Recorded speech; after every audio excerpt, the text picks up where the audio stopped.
think anytime you come off two straight defeats, I think there's a time where you start to, battle a little confidence, unfortunately. I thought, we really came out ready to go the last 4 or 5 minutes of the first half.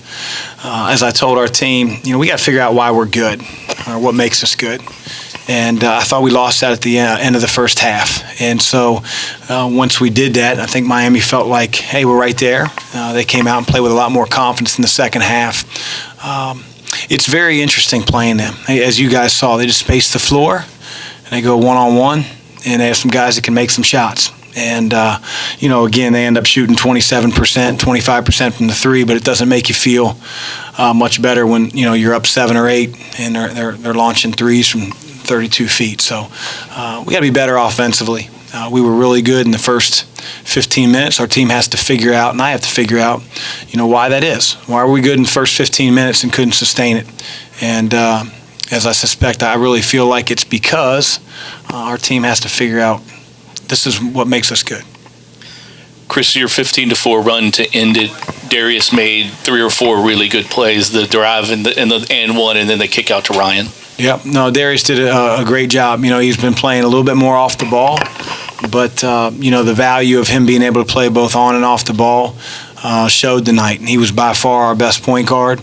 And, I think at times that position gets maligned for us, and we may have to do it by committee. And, each of those guys have shown during different periods of time that they can do the job, but they haven't been consistent like we need them to be.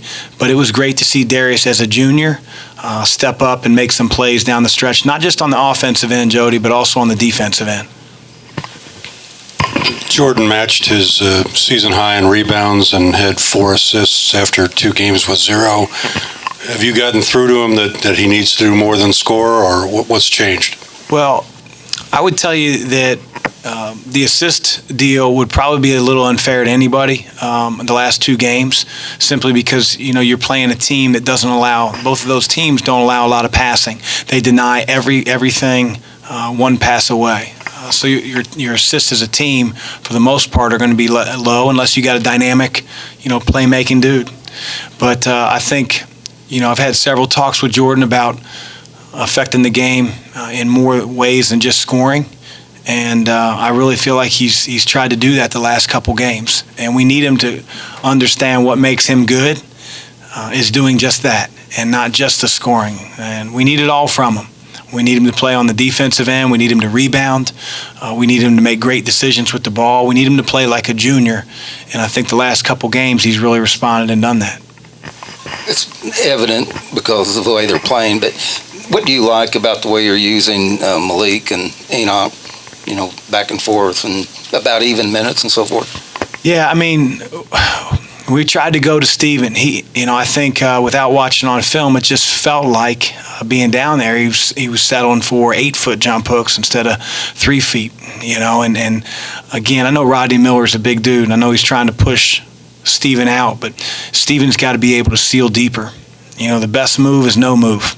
Shaq showed that years ago.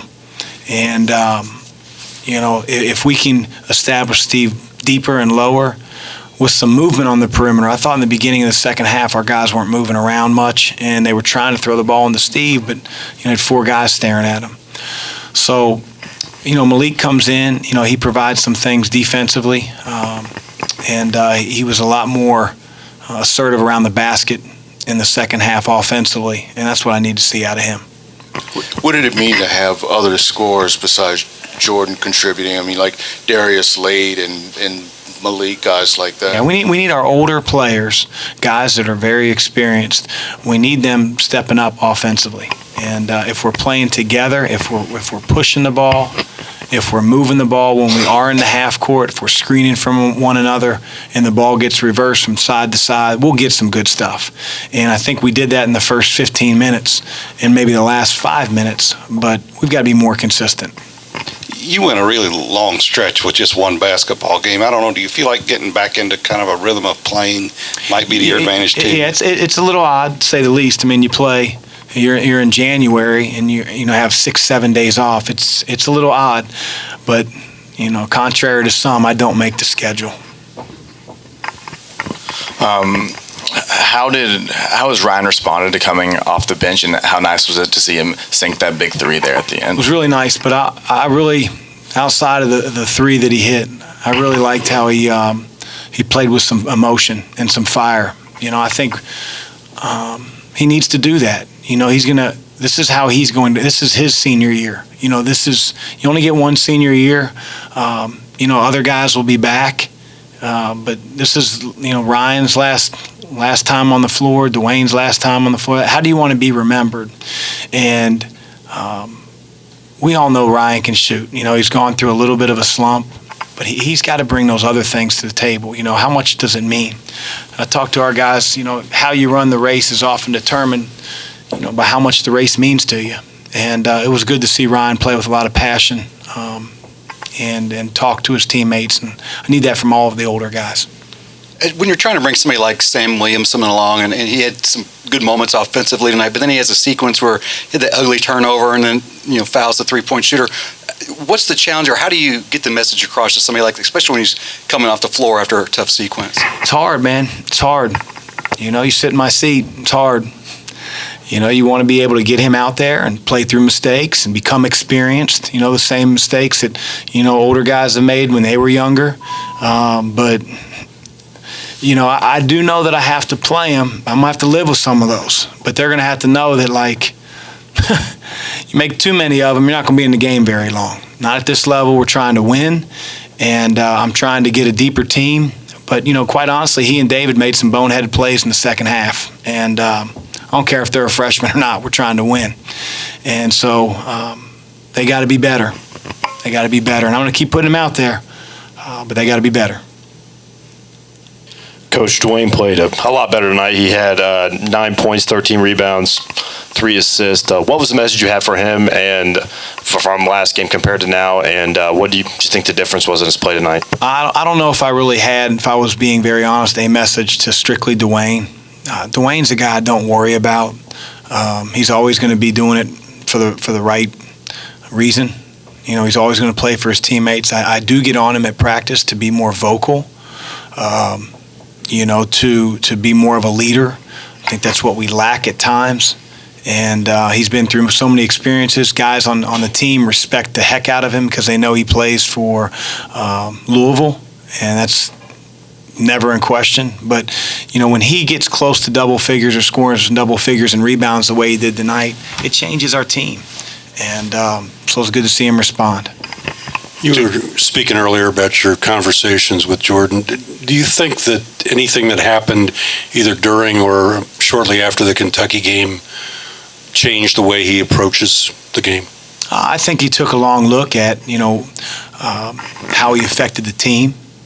We certainly pointed it out on film, but he's a smart kid. But, you got to have a willingness to change as well. And, he is a guy that does care about his teammates and does care about winning. And he's become so much of a better player from last year to this year that, the strides he's made on the defensive end, all you got to do is pop in a tape from a year ago. So I know he wants to become better, and I say this all the time. If he could do it without me instructing and teaching and coaching and mentoring, then he wouldn't need a coach. And so I think he's finding what he needs to do to affect the game, and that's great to see. From that last game with Florida State, you mentioned how you thought the team was just flat out manhandled. Did you see a definitive improvement in that, and how was that handled during the week, and how was it important to get this win before that the stretch of home games here or road games in the conference? Getting wins always important. They're not important because they're at home or on the road. Every game that we play to win. I would tell you that Florida State is an excellent team. And, hopefully we learned a lesson, and hopefully we become better because of it, and I think we will be. Tonight we were the first 15, 16 minutes of the game, we're as good as we've been all year. And, for the next 8 or 10 minutes, we weren't. So, again, as a coach, you're always trying to improve your team, and I thought we took a step forward in a lot of ways tonight. Thanks.